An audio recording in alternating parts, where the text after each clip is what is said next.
Hello learners, this is Education Online program and I'm teacher Lily. I'm going to teach chemistry and our topic is group 7 elements, and this topic is for senior 3 and 4.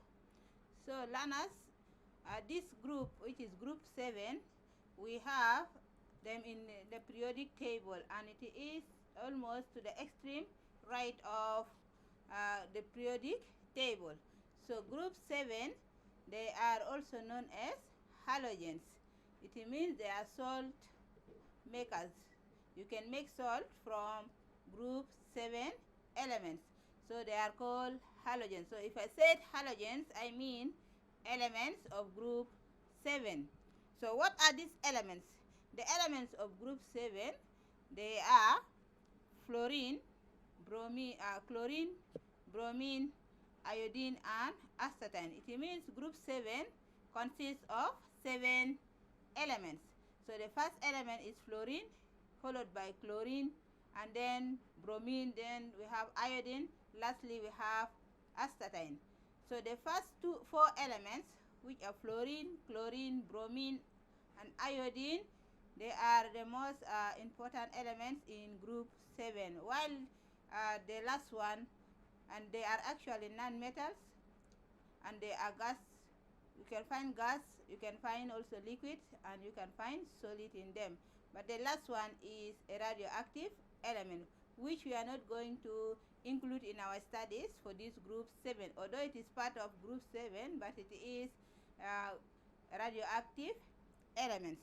So radioactive elements are usually treated separately. So let us put this down, and we say that group 7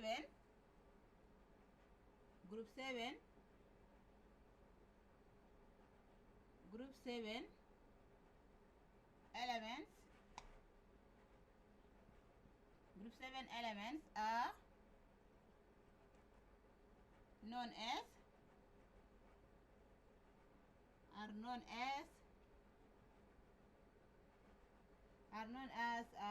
halogens, and halogens here, it comes from it is known as the salt makers, and it comes from a Hebrew word which we divide. Halo means salt and gens means formers. So it means here they can form salt. So what are these elements? They are fluorine. They are fluorine. We have the next one is chlorine,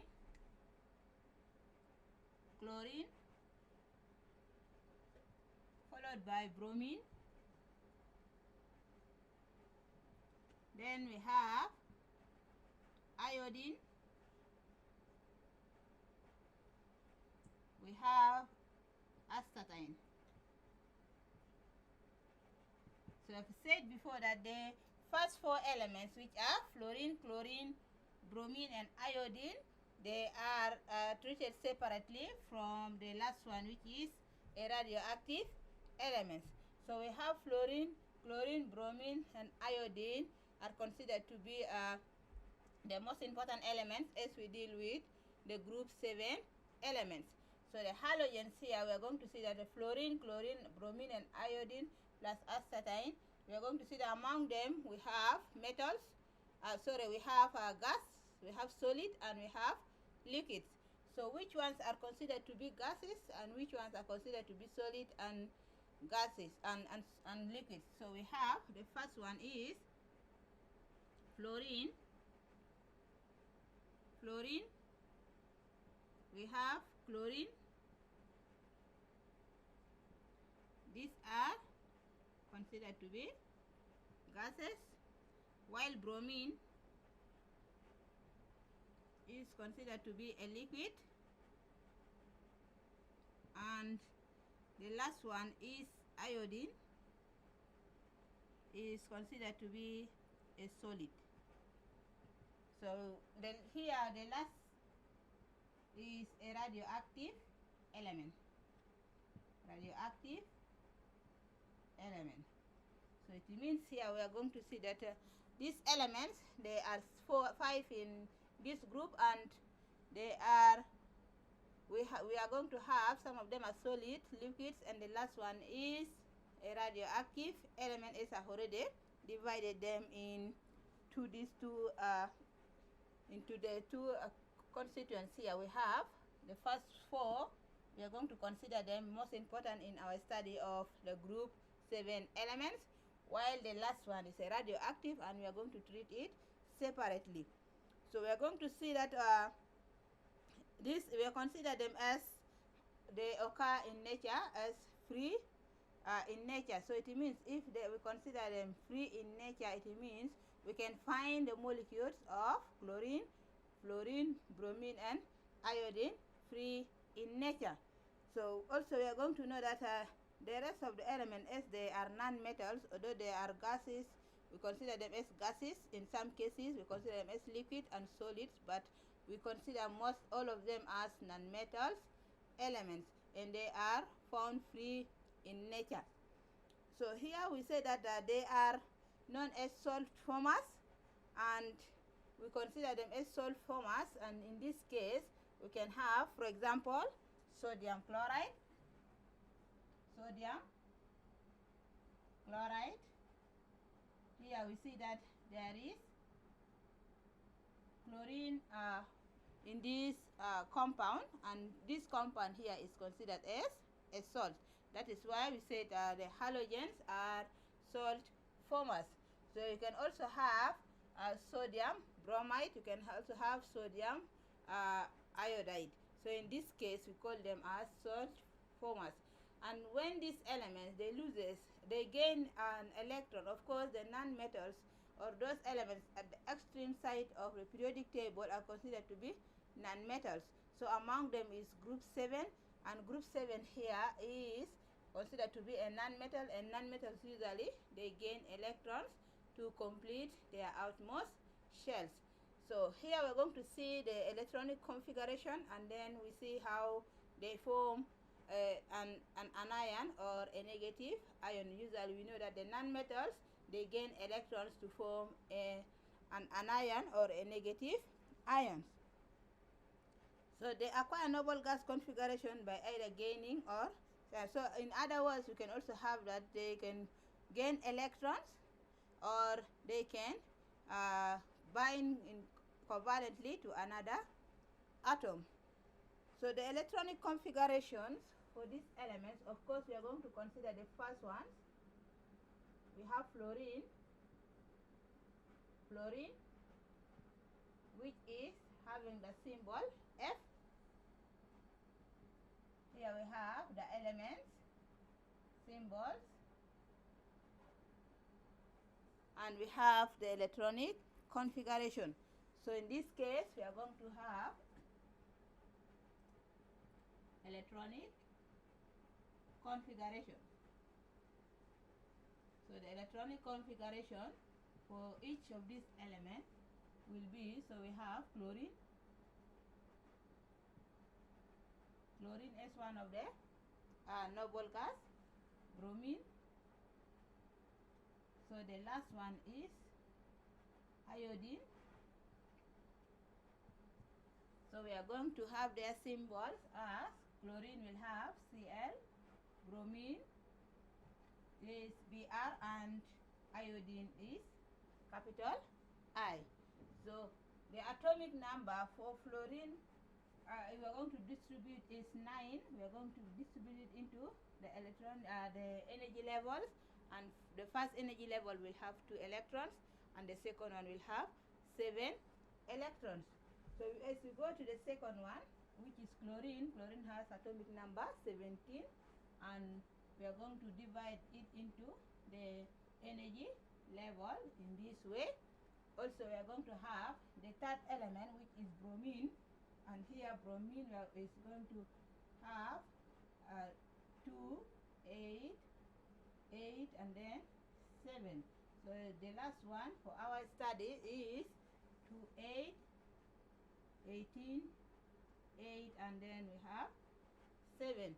So this is how we distribute the electrons into the atomic cell or into the energy level in the electronic configuration. So the first element will have 2, 8, 2, and the second will be 2, 8, 7. So these are the electrons, and as you see, or as you observe from this electronic configuration, we see that the last outmost cell electrons consist of 7 electrons for each element in group 7 or group 7, as we have seen here, that the last electrons are 7.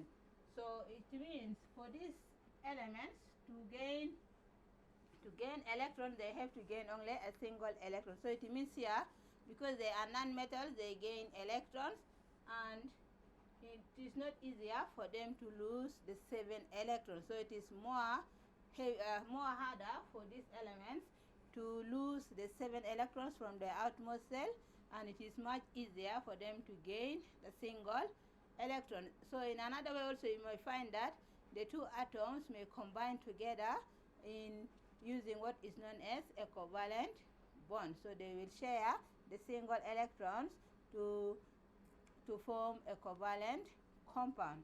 So here what we are going to say is the group 7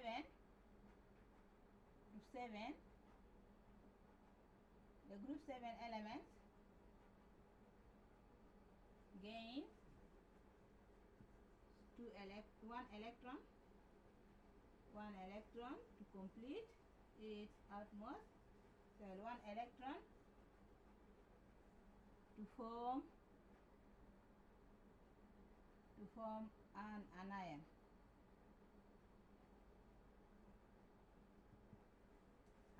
So it means here the charge for each element here will be negative charge.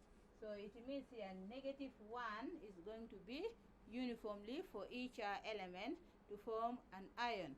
So here when you have fluorine, when it gains a single electron, then the electronic configuration will be 2, 8, and it will form this fluoride ion. So here fluoride ion will have a negative sign. So in this case also will be for chlorine. Chlorine will have 2, 8, and it will gain the noble gas configuration.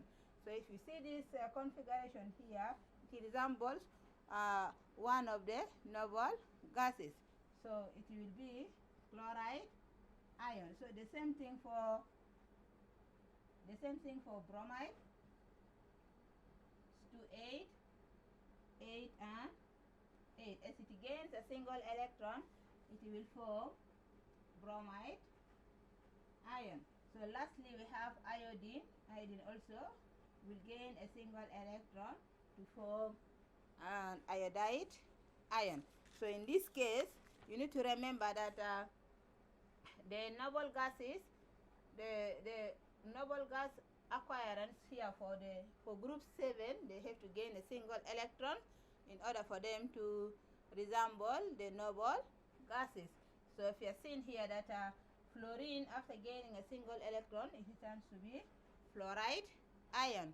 So the same thing for bromine. Bromine, it gains a single electron to form bromide ion, and also iodine and chlorine atoms. So in this case, we have to remember that the group 7 elements, they are gaining a single electron or one electron to complete their outmost shells. So what are the trends in the physical properties, or the trends in the physical properties of these elements? So we are going to see that as we move down the group, we are going to see the electronegativity of these elements. What will happen to their electronegativity? So because of this halogen, they are highly reactive, and we are going to see the electronegativity. What happened? Either will they gain, will it increase down the group, or will it decrease down the group? We are going to see as we continue with our lesson. So we are going to see the trends or the physical properties. And this one of the physical properties is the electronegativity. electronegativity. The electronegativity. The electronegativity for these group 7, first of all, they have the highest electron affinity. So of course, electron affinity, ionization energy, they are all the physical properties whereby we see their trends whenever we are dealing with the groups in the periodic tables. So we are going to see this electron affinity compared to other elements in the periodic table, it is highest. So when you have electronegativity, we need to remember that this, because they readily gain electrons, but the larger atoms tend to less attract the electrons. So electron affinity goes together with electronegativity. So here, when this electron affinity decreases, the electronegativity also decreases. So we shall see that fluorine will have the highest electronegativity as we go down the group. So we shall have fluorine will be having the highest electronegativity compared to chlorine. Chlorine will have the highest electronegativity compared to bromine. Bromine will have the highest electronegativity compared to iodine. The same with the electron affinity. So electron affinity decreases as well as the electronegativity. So here we are going to see that the reactivity decreases down the group. So as electronegativity decreases, also reactivity will decrease down the group. So for this group, group 7, we are going to see that the electronegativity decreases down the group, and also the reactivity decreases down the group. It means when they reacted with any other reagents, they decreases as we go down the group. It means the first element, which is fluorine, is more reactive than the last element, which is iodine. So leave out the radioactive element, which is astatine. So we need to remember that as we go down the group from fluorine to iodine, we are going to see that the reactivity decreases from fluorine to iodine. That is why it is compared to the electronegativity and the electron affinity. So the reactivity decreases. Reactivity decreases down the group. Down the group. And here also we have to remember that the electronegativity decreases also down the group.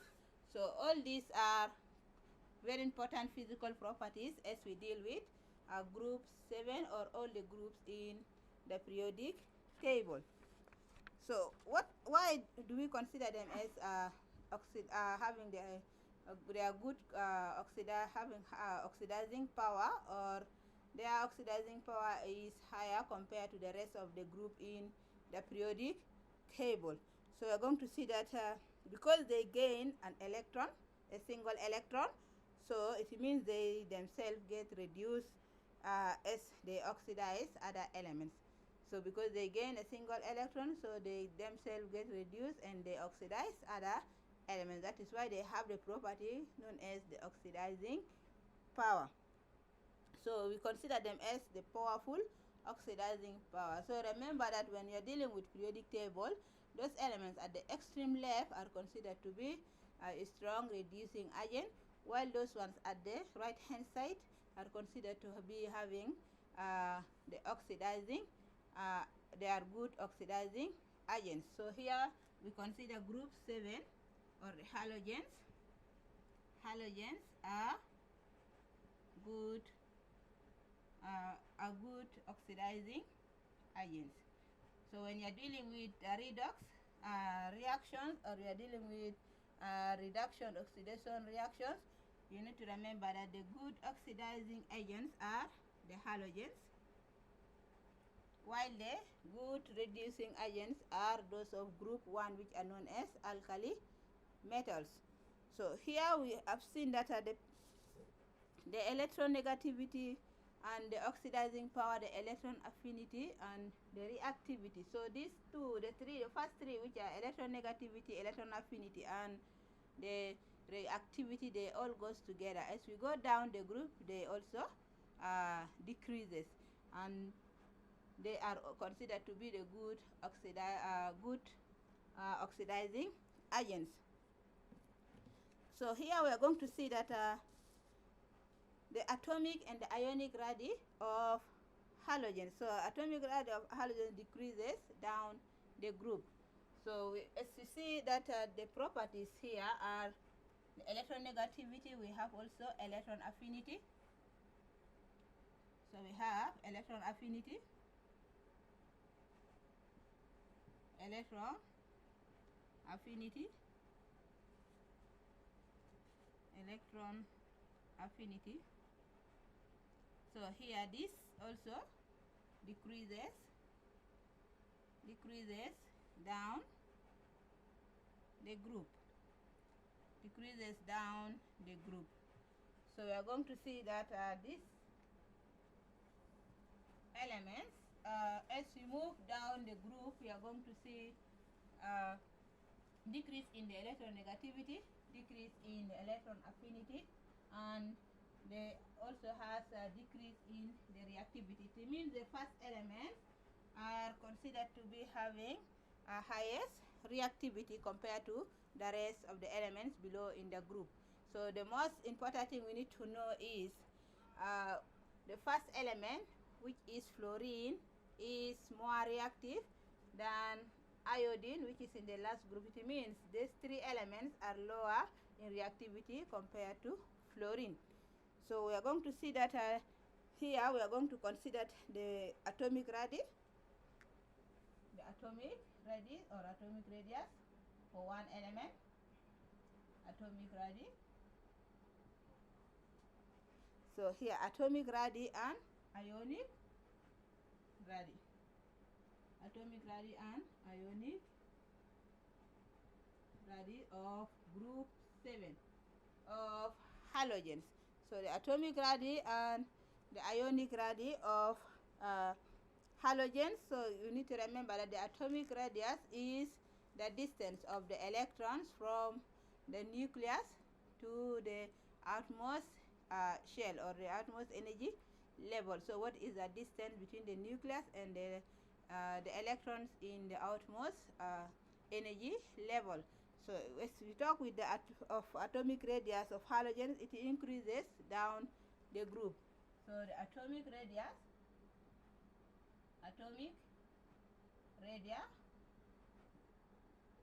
or atomic radii increases down the group. So it means we have the first element, which is fluorine, followed by chlorine, bromine, and iodine. It means the first one will have the least atomic radius compared to the rest of the elements in the group. So it means here we are going to have the one with the highest atomic radii will be iodine, and the one with the least atomic radii will be fluorine. Of course, here we are going to see this property, or the atomic radii, decreases as we move, increases as we move down the group. This is because of successful addition of the extra energy level down the group. So because there is addition of energy level down the group, it means as we move down the group, the size of the atom increases. So the size of the atom increases because of the addition of the energy level outside the atom. It means here we are going to see the last element will have a good number of the energy level compared to the first element. That is why the atomic radius of fluorine is less compared to the rest of the elements in the group. So we are going to see that also that the ionic radii of halogens is larger than the corresponding atomic radius. There is general increase in the ionic radii. So when we compare the two together, atomic radii and ionic radii, we are going to see that the ionic radii for group 7, or for the halogens, it is much higher compared to, or much larger compared to the one of atomic radii. So ionic radii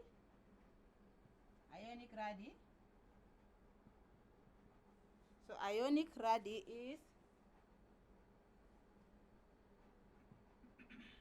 larger compared to the atomic radii. So here we have seen that these two properties, they are different, but they show what? They show that the ionic radii is much bigger or larger compared to atomic radii. So ionic radii is much larger compared to the atomic radii. Why? Because there is addition of electrons at the outermost shell of each element. So when you add another element or another electron into the outermost shell of any element of these four elements, which is fluorine, chlorine, bromine, and iodine. So iodine here will have a larger ionic radii, but its atomic radii will be a bit smaller compared to the ionic radii. Why? Because there is addition of an extra electrons into the outermost shell of iodine, and that's make it to form an iodide ion. So here we are going to see that the fluorine is a pale yellow gas, and chlorine is a pale green gas. So we find that these elements, as we said before, that they are found free in nature. They are free in nature.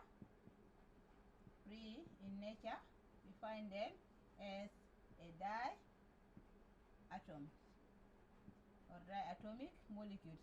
So why I say they are considered to be found free in nature and they are in form of diatomic molecules, it means here we find fluorine as in this form, and also we find chlorine in this form, we find bromine in this form. It means there are two atoms of fluorine joining together covalently to form a fluorine atom, a fluorine molecules. Chlorine also will bind with another chlorine to form a chlorine molecules in that form. So this we find them free in nature.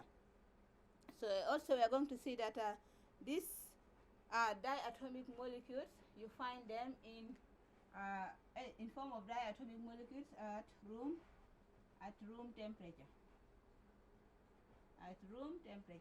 So in this case, we are going to have fluorine molecules, chlorine molecules, bromine molecules, and lastly we have iodine molecules.